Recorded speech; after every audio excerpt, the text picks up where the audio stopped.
This is our book haul from a recent trip to a village fete in a small village in Dorset.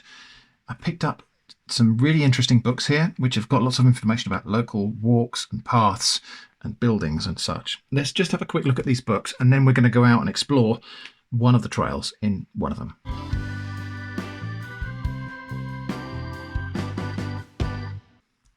So this book, Inshore Along the Dorset Coast by Peter Bruce. So this looks like it's mostly about the coast path. So this is covering East Dorset, so from Swanage round to Christchurch. So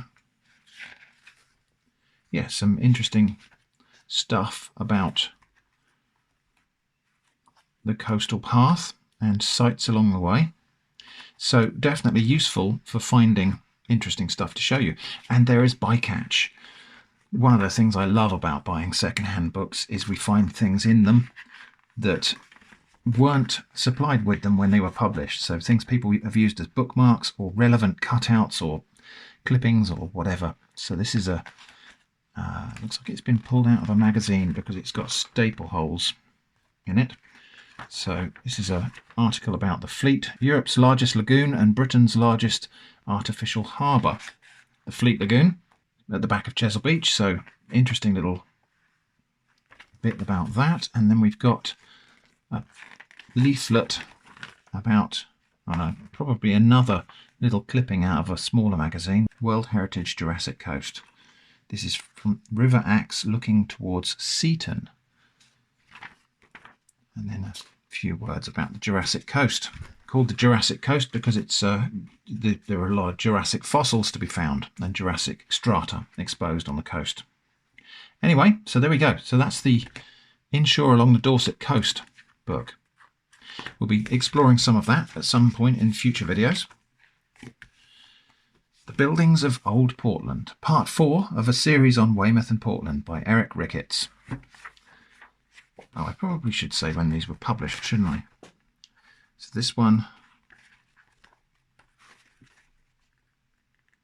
1989, this Inshore Along the Dorset Coast was published. Buildings of Old Portland was published 1979. And we're straight into another piece of bycatch here. I don't think this was part of the original book, but what we've got here is, looks like an Ordnance Survey map. Street plan and map of Weymouth, not including Portland, but then on the back, street plan and map. I'm just going to move my coffee so that doesn't get dipped in there. Street plan and map of Portland. Based upon the Ordnance Survey map with the permission of the Controller of Her Majesty's Stationery Office. And this was from Street Plans and Maps of Weymouth and Portland, 5p. I wonder when this was printed. Let's see a date on it. Drawn August 1972. So yeah, I don't think that necessarily belongs with that book, or it certainly would, but it does belong with that book, but I don't think it came with that book. Anyway, this one, handwritten and printed, so probably a very small production run, with sketches and paintings of notable buildings in Portland. And again, we're going to go and look at some of these, I think. We'll investigate some of these in future videos. Oh, another little bit of bycatch. Capstone's Portlandia, illustrated by Al. So this is Capstones and Al are respectively the resident poet and cartoonist of Free Portland News. This booklet is a wry commentary on contemporary Portland in prose and verse by Cap, a Kimberlin whose affectionate regard for his adopted home is shared by Al, a native Portlander. So it's a little book of poems with cartoon sketches alongside. Underground mutton.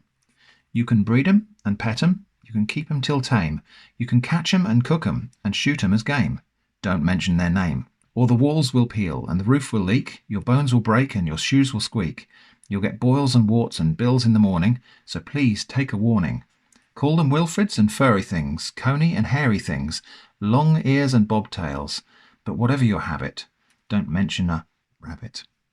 I'm allowed to call it a rabbit because I'm not on Portland at the moment. There is a local superstition on the Isle of Portland that you shouldn't mention the word rabbit.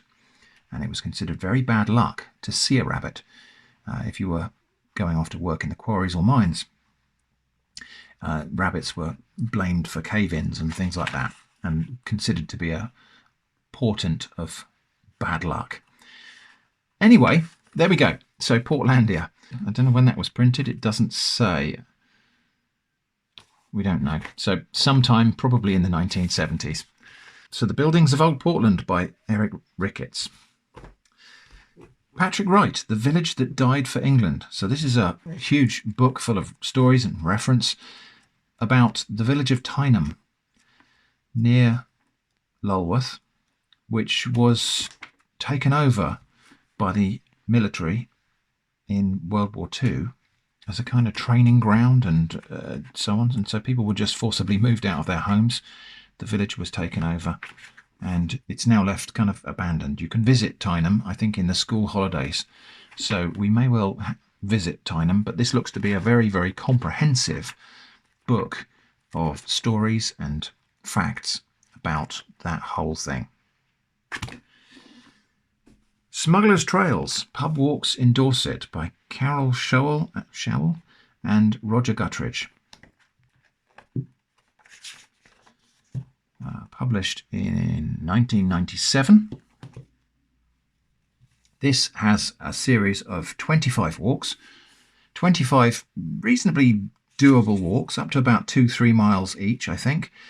Circular walks starting and ending at a pub, taking in some local history about smugglers in Dorset. Dorset historically was a busy place for smugglers, people smuggling brandy, tea, spices, sherry, sugar, those sorts of things, and avoiding the revenue men, avoiding paying taxes and tariffs on imported goods.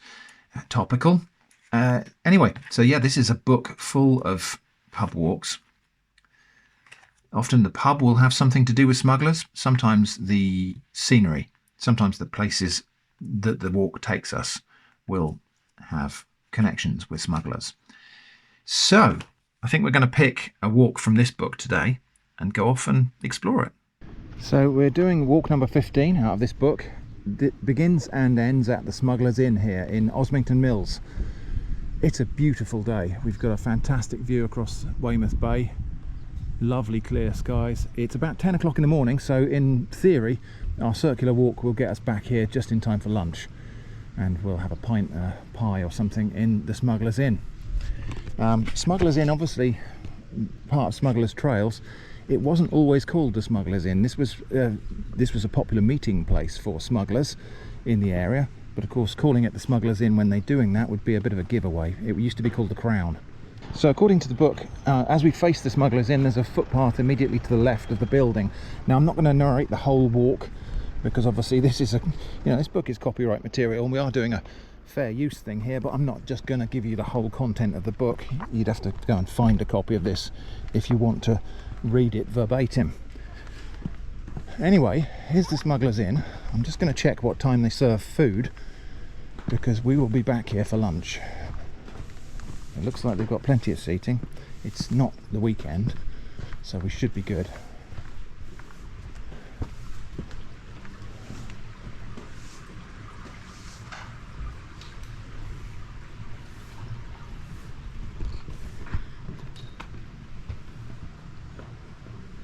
Apparently one of the architectural details here, which you can't actually see except when the thatch is removed for, when it's redone, is up at the eaves there are bottles set into the cement, into the walls, and that was apparently a sign to smugglers that this was a safe place.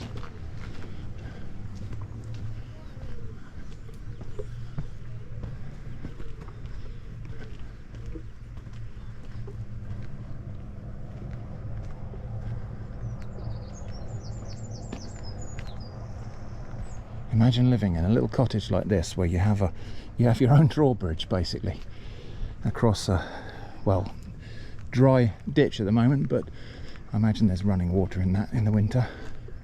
So through a kissing gate here and up a grassy track to the cliff top. This book was published in 1997, and we're going along the coastal track here. It's possible that since this book was published, the coastal track might have receded inland a little bit, because we're on top of cliffs here. The cliffs get eroded, and the cliff top trail has to be moved inland a little bit.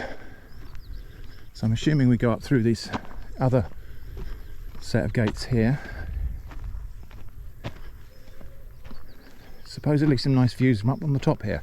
So a lot of our walk will probably follow these signs.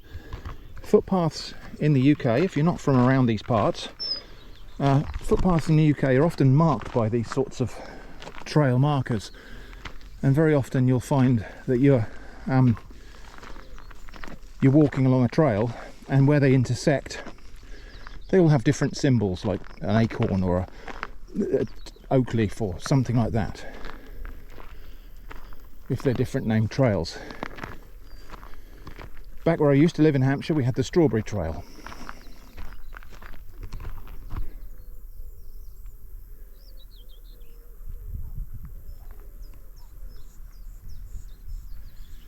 So that's the village of Osmington Mills back there, nestled in a little valley. And we continue on up the hill. It's already quite warm, and I'm walking steadily uphill, so if you happen to hear me breathing a little more heavily than usual, that's because I'm taking exercise. In the hot sun. A lovely viewpoint here. You can see across the Bay of Weymouth. The sea is flat calm. A couple of paddleboarders down there. And this looks like an interesting beach for rock pooling.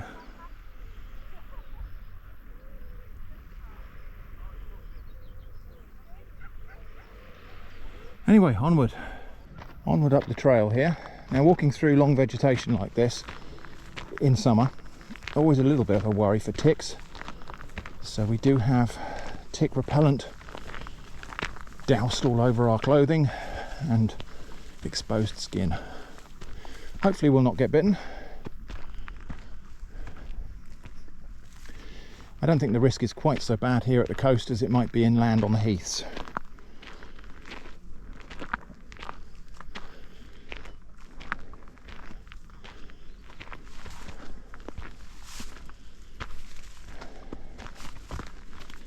So up at the top of the hill here, there's a little bit of wooded area. Looks like holm oaks maybe.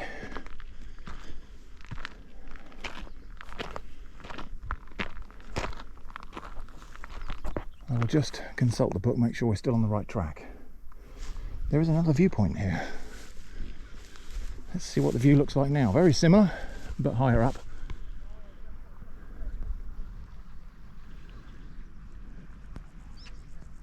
Right, well, it says the grassy track goes between bushes and emerges on the cliff. So that seems to still be true.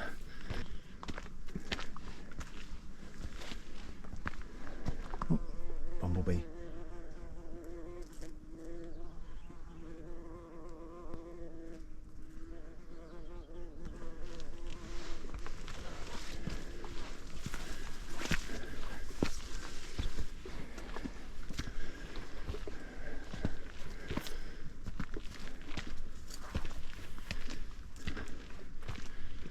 So these bushes to our left and right are blackthorn sloes, Prunus spinosa. Wow, how about that? That water looks fantastic, doesn't it? Snorkeling down there might be quite a bit of fun.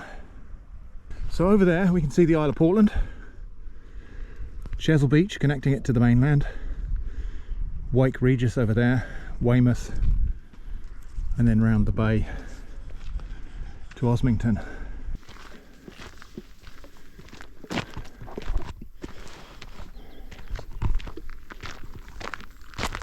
Oh, there's an interesting bit of ironwork.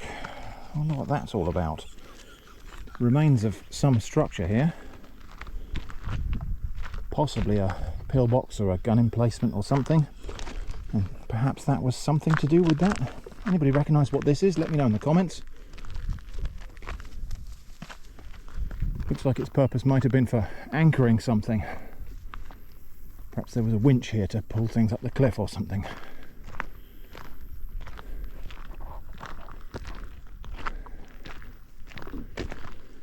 What an absolutely gorgeous day. Butterflies all around us. And there we go, there's the view back across Osmington Bay.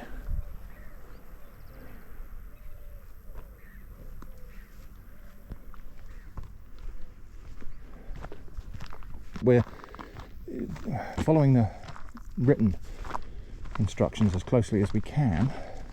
So down the bottom there should be a little stream with a plank across it, unless we've taken the wrong turn. Oh look, chicory in the sides of the fields there with the blue flowers. Such a bright, cheerful flower, chicory. The individual flowers last only a day, but these stalks produce a succession of bright blue flowers that open in the morning, and by mid-afternoon, especially in this kind of weather, in this kind of summer heat, the flowers have faded away and withered to nothing by late afternoon, and then the next day it does it all again. Chicory is in the daisy family, daisy and dandelion family, and this is the same species that is, there are cultivated forms of it for culinary use.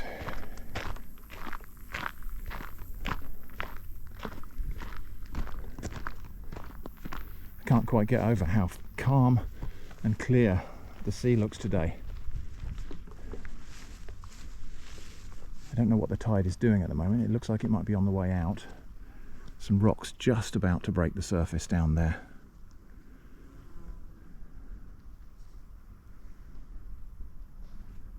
Very quiet.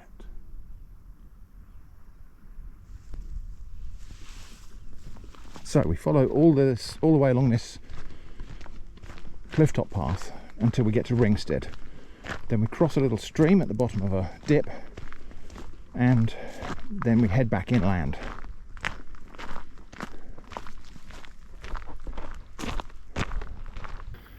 This structure on our left here looks to be some kind of military lookout post. Again, probably a remnant of World War II. Seems very well preserved, actually.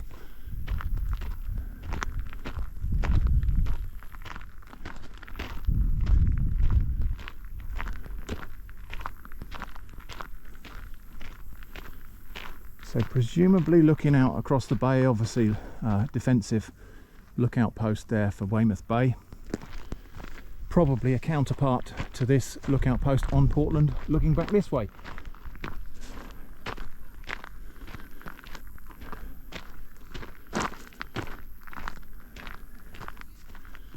I'll take a picture of that so that I can properly zoom it in better than I can with the video camera. So although this is the Smugglers Trail, most of the smuggling history connected with this particular walk is related to the pub, the Smugglers Inn.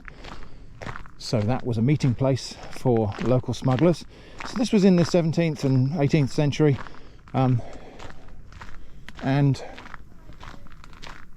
people were smuggling spirits, perhaps sugar, tobacco, tea, and avoiding the customs and excise men, avoiding paying taxes.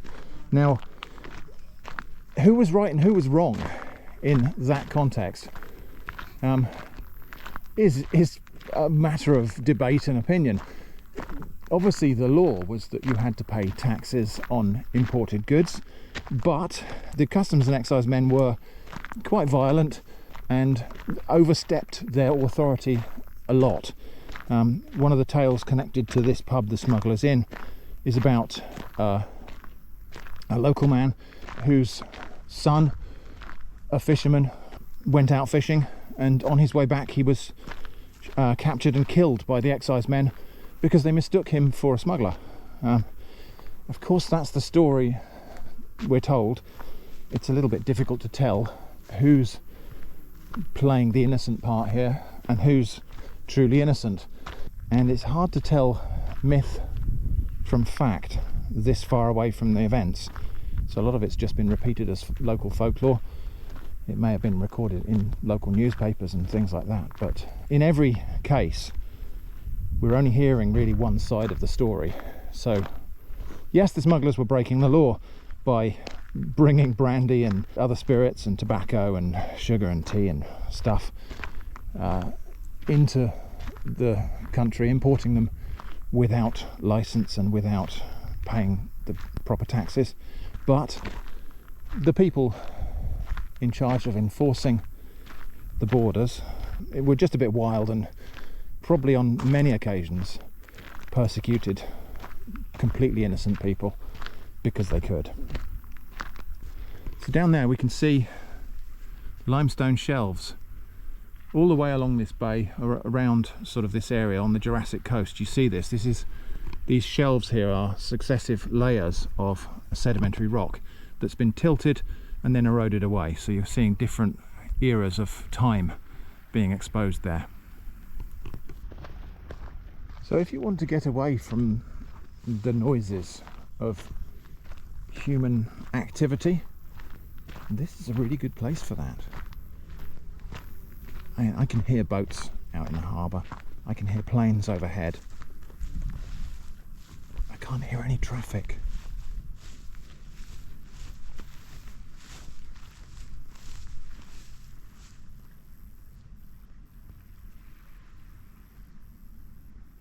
It's just remarkably tranquil.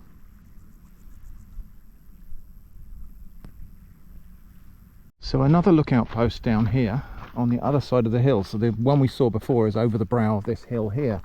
So here's one down here that's looking out across Ringstead Bay.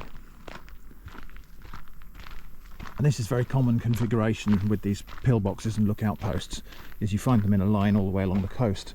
And any time there's a new headland or a new bay, you'll find them on both sides of the headland looking out over that bay from the sides. We go down some steps here, and there is what appears to be a stream. I can hear running water down at the bottom.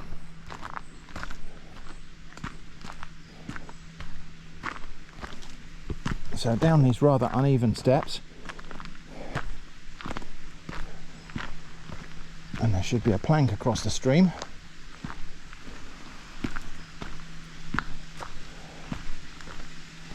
Yes, and up the steps the other side.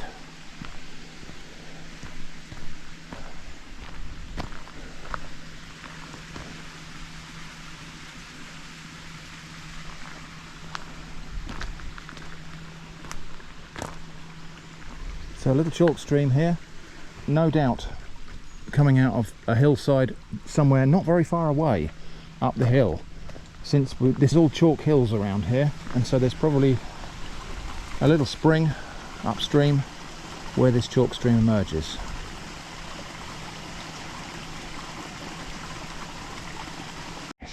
Up the rather wonky steps the other side, some of which are steps and some of which are just the roots of trees.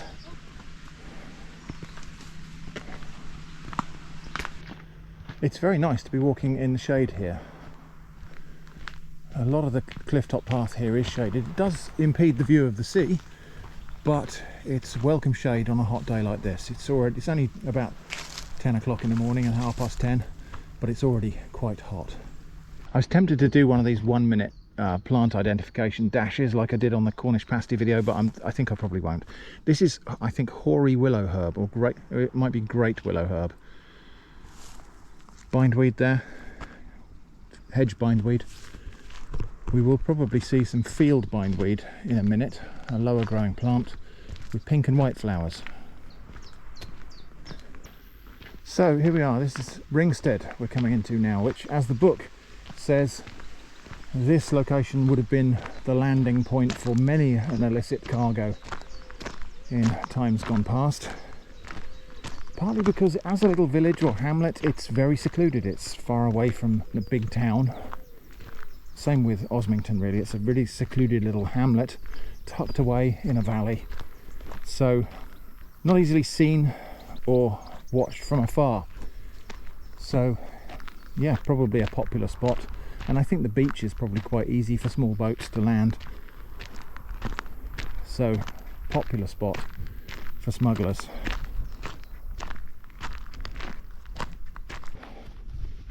So the view from here at Ringstead, look at the water there, like a sheet of glass in this little sheltered harbour. A gravelly beach overlooking Portland. Wow, did you see that? San Martin or something like that just whizzed past us. But look at the sea, like a mirror. Our winch here for hauling boats up onto the shore. Maybe a lifeboat. Probably not all that old, and actually looks like it maybe hasn't been out of use for very long. Okay, so somewhere along here there's a gravel track on our left between the houses.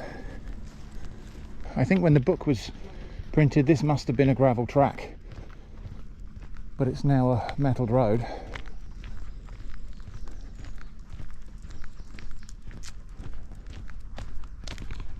And now we head inland.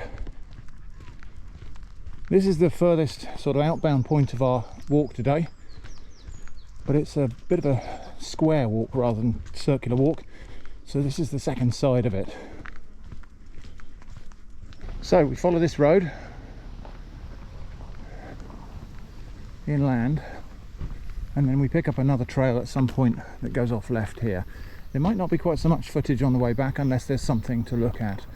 Up there was what appears to be a quarry.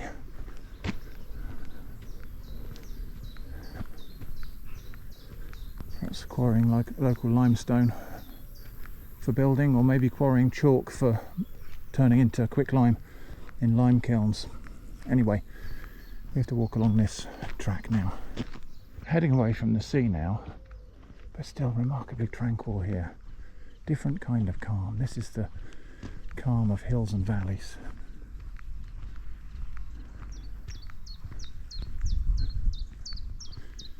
Chiff chaff up in the trees there. So according to the map, the road takes a left curve here and then a right curve just down there, and then at that right curve we carry on straight, so off the road and back onto a track, or back onto a trail, footpath or something like that. Here we are. I said we'd find field bindweed, and here it is. Field bindweed, beautiful little candy striped pink and white flowers. Like I say, if it was not such a terrible weed in gardens, people would grow that on purpose. Right, so that was the left-hand bend. This is the right-hand bend. Somewhere off of this bend there's a footpath that carries on pretty much in the line of where we've been walking. That looks like it could be the gate there, but we will check for signs, because you know, it could be private property. There's something on the gate. Somebody's got an underground house. How about that? Standby generator bunker. Okay, so it's not there, but somewhere up here I think there's a path. Yeah, I see the sign. So here we go, footpath sign is here. Public footpath left and right, but also public footpath down here. I don't know why that's covered up, but maybe there's a reason. I see in the field over there, that's a bird of prey. No, it's a bird of prey. Let's just leave it for a moment, because I think it's probably just caught something.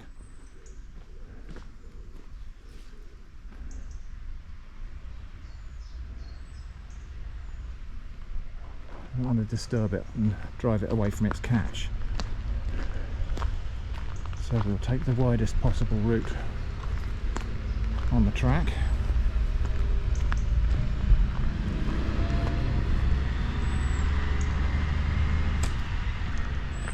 Yep, there you go.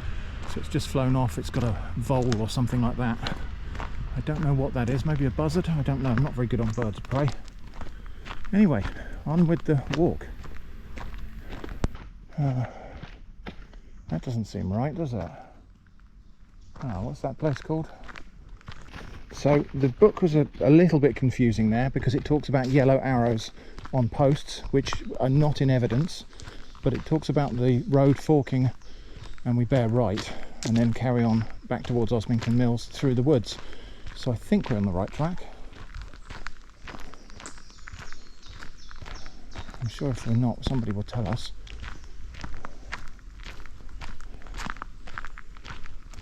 So ignore the sign to the coast path, the book says, and carry on following the yellow arrow, which is no. Oh, there it is. Yeah, there's the yellow arrow on the post underneath that sign there. So we are to walk along here. We come to a metal gate with a stile. Again, wonderfully tranquil, and now a different kind of tranquility again. Woodland tranquility.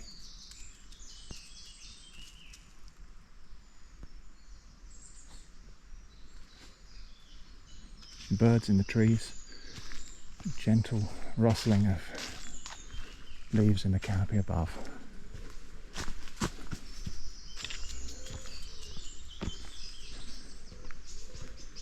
Little robin just flew right past us in front there, and glimpses of the sea through the trees. I can definitely recommend this walk if you want a bit of peace and tranquility. Just down there would take us back to the coast path.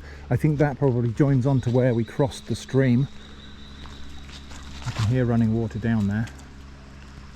Probably the same little stream, but we are to carry on until we come to a metal gate with a stile.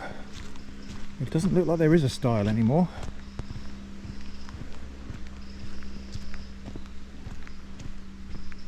Just a little path, so yeah, there might have been a stile here at one point. Oh, and there's a little stream, how about that? Beautiful.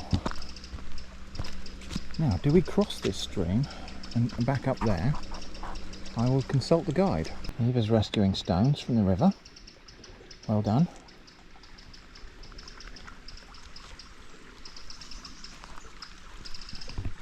Curious red rocks in the river here. I assume that's iron coming out of flints. You have a little drink? Good girl. Find me a fossil. Is that a fossil? I bet it's not. Can I see it? No, it's just a rock. Yeah, no, it's just a stone.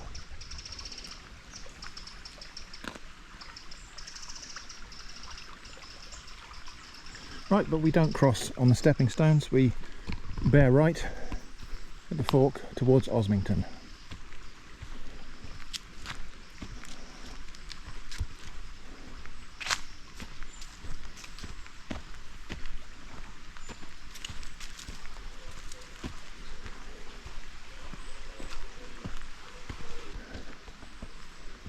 Remains of what looks like an old cottage or something there.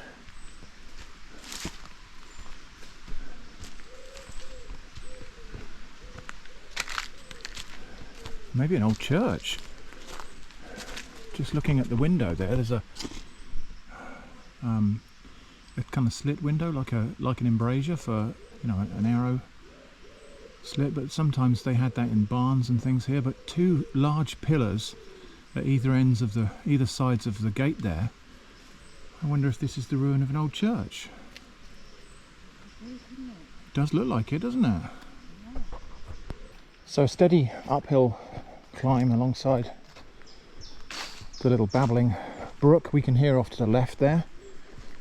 I suppose there being a source of water there does also support the notion that that building we saw could be quite ancient.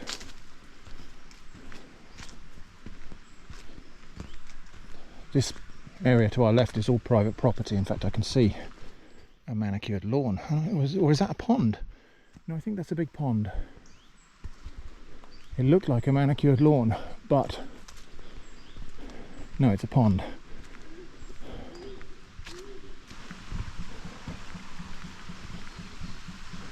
I can hear what sounds like a gravity pump down there.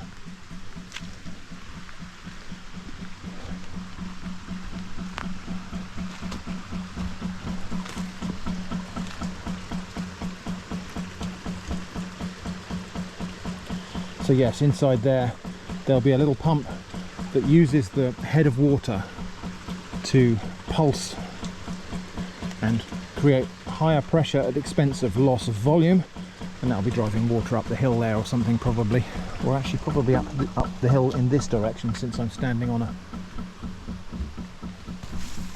an access cover. So yeah, a gravity pump in there. Is this a road to our right? Yeah. And there's just water running across the path here, despite the fact we've had no rain for a month. Eva, come here, come here, come here. Yeah, just get on the lead, because yeah, in the past, when Eva was a little puppy, Eva mistook a pond like this for the ground surface. This has got duckweed floating on the top, so underneath here there's water, but it's got a continuous cover of duckweed, and it looks like grass, doesn't it? But if you try and step on it,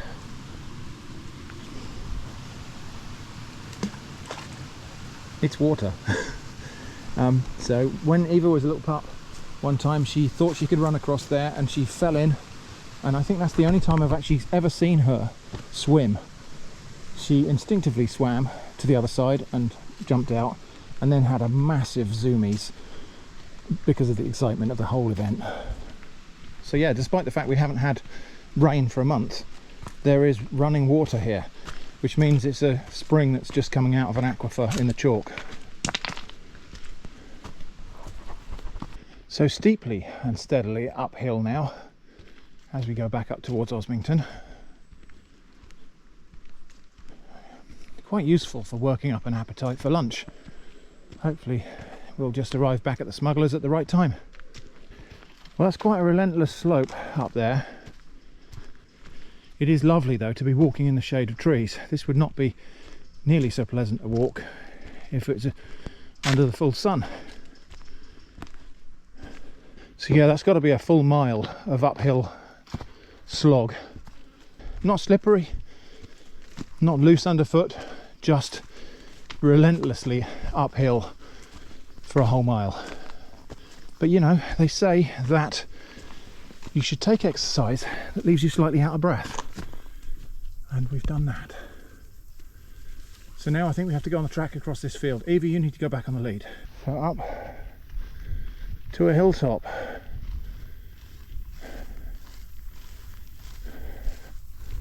Eva's back on the lead now because we don't know whether we're going to encounter livestock up here. Right, I'm just going to consult the book, but we get a chance to have a little closer look at chicory, which is growing alongside the track here, and you can see those beautiful blue flowers, which would have been quite orderly and starry this morning, are already starting to wither. And what a view from up here. We can see the Osmington White Horse over there on the hillside. I'll get a picture of that so we can zoom in. So unlike the Cerne Abbas giant, where the origin of the thing is disputed and somewhat mysterious, although I think it is yielding to explanation, the Osmington White Horse, the origin of it is quite well known because it's documented. I can't remember the story, but it is after telling you it's well known, I don't know it very well, but it is documented. So I'll put some information on the screen. So down here we rejoin a road, and I think we have to walk along a road for a little bit. So I'm not very certain we've gone the right way here. I think we may have lost the track. I didn't see any branches off to one side or the other, but it might well be that, you know, footpaths have become overgrown and we've missed something. We were supposed to go past a water treatment works, and I haven't seen anything of the sort. Perhaps we're not there yet. Perhaps the water treatment works isn't here anymore. Perhaps it's been, you know, closed down and something. But I think we now might be lost. We're not completely irretrievably lost. I can just fire up my footpath map and we can figure our own way back to the Smugglers. But we seem to have lost the track. Right, well, there is a footpath sign here, so I think we have to double back and go all the way up that track there. So having walked almost all the way down the hill, after walking up the other side of the hill, I think we now have to, Spring Bottom is where we've come from. The book said something about a post with 2 yellow arrows on it. We definitely don't want to go right here, but this track is a footpath. Unfortunately, it doesn't say where it goes to though. So I might get the app out now, but that's definitely the direction we want to head. So up that way, I think will take us back to Osmington Mills. Yeah, just to show you on the map, I think the dotted line, we were supposed to go across the field, but we're actually on the road. So we've just gone a little bit too far down that hill and we're heading back up across the track now. But that's fine, it goes to the right place. Where those trees are. Yeah, I think somewhere. I mean, I can see various lines across the hills there. I think there's probably a footpath that cuts across just after those trees. Yeah. And we could have cut the corner off, but never mind. Working up more of an appetite for that pub lunch. So here we go, footpath to Osmington Mills over this stile here. Generally, if you see a stile across a fence in the UK, it means there is a valid right of way there. So if you see a kissing gate or a stile or one of those sort of devices that's designed to enable you to cross a farm boundary, it does generally indicate a footpath. But I have also checked this on the footpath map. Interesting. I wonder if that was a boundary stone or something like at some point. Doesn't look like it's there by accident. And then I can see Weymouth Bay again, and Chesil Beach. So we're on the way back down to Osmington Mills. In fact, I think that's Osmington Mills just over the brow of this hill I can see down there. So we're on the homeward stretch. Right, so here we are. We're back on, well, just behind the pub. So this path down here will just take us down to the track we left on. So see you at the pub in a moment. Studio Shrimp here. I was going to record this next bit inside the pub so I could tell you this smuggling story in situ, but there was copyright music playing in there. So anyway, inside the pub there's this large old fireplace. The pub has some sheets of printed information you can ask for about the history of the place, and it relates a story that was also mentioned in the Smugglers Trails book about how the pub landlord in the 1790s was Emmanuel Charles, one of the most notorious names in the history of smuggling in Dorset. According to this telling of the story, one naive revenue officer was seeking information about a local smuggler known as French Peter. Apparently he entered the pub one summer evening and asked the landlord for help. The landlord, who, remember, was the ringleader of the gang of smugglers. Emmanuel suggested that the officer should hide up the chimney of this fireplace where he could overhear the conversations of the smugglers. When French Peter came in shortly afterwards, Emmanuel secretly signalled that something was amiss, and French Peter suggested lighting the fire, even though it was a warm summer evening. They lit a small fire of wet leaves and twigs in the hearth, and the revenue man was overcome by the smoke and fell out of the chimney. In the account on the information sheets at the pub, the unfortunate officer was dusted off, given a tot of brandy, and sent on his way back to Weymouth. In the account in the Smugglers Trails book, he was stripped of his uniform and sent away naked, wearing nothing but soot. I imagine this legend was probably told and retold many times, perhaps around this very fireplace, before it was ever written down, and that's perhaps why we have some differing versions of the story. In the modern day, food and drink at the Smugglers is great, and based on my first impressions, I think I can recommend a visit. Jenny had a very generous plate of fish and chips. I had a double burger that was in every way superb. The pub has a great range of draft Dorset ales from Badger Brewery in Blandford. I had a pint of Thirsty Ferret, which is a superb amber ale that I've enjoyed quite a few times before.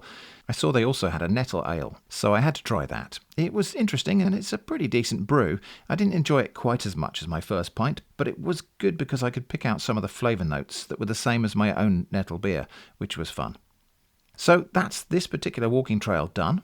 Well, sort of done, because back at home I checked the footpath maps and we did indeed go quite wrong on the return leg of the trail. Here's the route as it should have been, and here's the route we actually walked, around about an extra mile, and it's mostly my fault this happened. Following the textual instructions in the book, I was reading the part that said ignore the signs to the coast path and keep right at the fork, but I did that twice. And that little shallow stream with the stepping stones, we were supposed to cross a plank bridge over that, which doesn't seem to be there now. But backtracking a bit in the footage, my head isn't always turned in the direction the camera's facing. Here is a sign that I completely failed to notice, pointing off to Osmington Mills. If we'd gone that way, we would have had a much shorter and less hilly walk back. The map in the book isn't so much a map as it is a schematic diagram of the junctions and turns. I think next time we do one of these, I'll study the route on the footpath map the night before and figure out the actual footpath route on a proper map or in an app. But if we had taken that correct left turn, we wouldn't have seen the ruined church, the ponds, and had the view across the hills and the Osmington White Horse, and also we'd probably have been a little bit early for lunch back at the pub and arrived there with less of an appetite for the delicious pub fare, so I'm not really unhappy about straying off that route at all. So thanks for joining us on this Smugglers Trail, starting and ending at the Smugglers Inn in Osmington Mills. I hope that's been interesting. Thanks for watching, and I hope to see you again soon.